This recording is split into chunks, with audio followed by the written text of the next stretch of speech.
জামাতে ইসলাম মনোনীত প্রার্থী হেলাল উদ্দিন তার নেতৃত্বে ইতিমধ্যে দেখতে পাচ্ছি যে একটি মোটরসাইকেল শোভাযাত্রা র্যালি শুরু হয়েছে। আমরা দেখতে পাচ্ছি যে ঠিক এই শোভাযাত্রা ঠিক সামনে হেলাল উদ্দিন তিনি গাড়ির ছাদে খোলা ছাদে দাঁড়িয়ে তিনি তিনি হাত নাড়ছেন এবং তার পিছনে বিশাল মোটরসাইকেলের কিন্তু শোডাউন আমরা দেখতে পাচ্ছি এবং প্রায় বিপুল সংখ্যক মোটরসাইকেল এখানে দেখা যাচ্ছে এবং সকলেই কিন্তু তাদের যে সকলেই কিন্তু দাঁড়িপাল্লা বলে স্লোগান দিচ্ছেন এবং বিশাল বড় র্যালি কিন্তু দেখতে পাচ্ছি যে অ্যাডভোকেট হেলাল উদ্দিন তার নেতৃত্বে এই মোটরসাইকেল যে শোভাযাত্রা সেটি শুরু হয়েছে।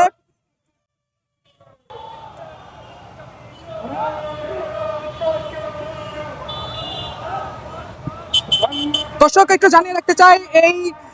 ঢাকা ৮ আসন যেটি খুবই গুরুত্বপূর্ণ একটি আসন এবং এই আসনটিতে কিন্তু বিএনপির পক্ষ থেকে যাকে মনোনয়ন দেওয়া হয়েছে তিনি হচ্ছেন মির্জা আব্বাস এবং তিনি কিন্তু এই আসনটিতে লড়বেন এবং এই আসনটি বলা যেতে পারে একদম ঢাকার একদম প্রাণ কেন্দ্রে, যার কারণে প্রতিটি রাজনৈতিক দলের জন্য কিন্তু এই আসনটি খুবই গুরুত্বপূর্ণ এবং প্রায় বেশ অনেকগুলো মোটরসাইকেল অর্থাৎ বিপুল পরিমাণ মোটরসাইকেল কিন্তু আমরা এখানে দেখতে পাচ্ছি। তারা এই শোভাযাত্রায় অংশ নিয়েছে, মোটরসাইকেল শোভাযাত্রায়, এবং এই মোটরসাইকেলটি কিন্তু ঢাকা ৮ আসনে যে বিভিন্ন এলাকা রয়েছে সেই এলাকাগুলোতে প্রদক্ষিণ করছে এবং শোভাযাত্রা ঠিক সামনে দাঁড়িয়ে নেতৃত্ব দিচ্ছেন এই ঢাকা ৮ আসনের জামাতে ইসলামের যিনি রয়েছেন তিনি, এবং এই আসনটিতে আওয়ামী লীগের কিন্তু এর আগে বাহাউদ্দিন নাসিম তিনি কিন্তু ছিলেন এবং ঢাকা ৮ আসনের যিনি দাঁড়িয়েছেন ডক্টর অ্যাডভোকেট হেলাল উদ্দিন তিনি কিন্তু বর্তমানে